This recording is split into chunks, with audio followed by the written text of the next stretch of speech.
સ્થાનિક સ્વરાજની ચૂંટણીઓમાં જે રીતે લોકોની વચ્ચે માહોલ હતો, સરકાર સામેની નારાજગી હતી, ભ્રષ્ટાચાર અને ગેરવહીવટથી લોકો હેરાન પરેશાન હતા.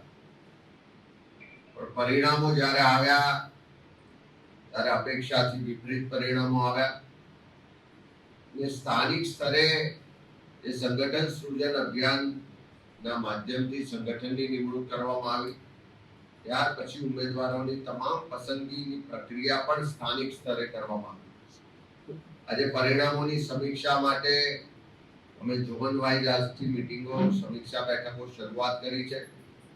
આજે 2 તારીખે દક્ષિણ ગુજરાત, આવતીકાલે ઉત્તર ગુજરાત, 4 તારીખે મધ્ય ગુજરાત અને 6 અને 7 તારીખે સૌરાષ્ટ્રની સમીક્ષા થવાની છે. જિલ્લા પ્રમુખશ્રીઓ, જિલ્લાના પ્રભારીશ્રીઓ, તાલુકા શહેરના પ્રમુખશ્રીઓની હાજરીમાં વિગતવાર માહિતી મેળવી રહ્યા છે.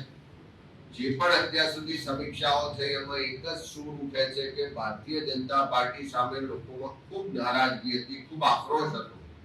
પણ સામ દામ દંડ ભેદની નીતિથી પોલીસ અને પ્રશાસનનો ખૂબ જ દુરુપયોગ કરી પૈસા અને બીજી જે સરકારી મશીનરી છે એનો દુરુપયોગ કરીને ચૂંટણીઓમાં પરિણામ લાવવામાં આવ્યા.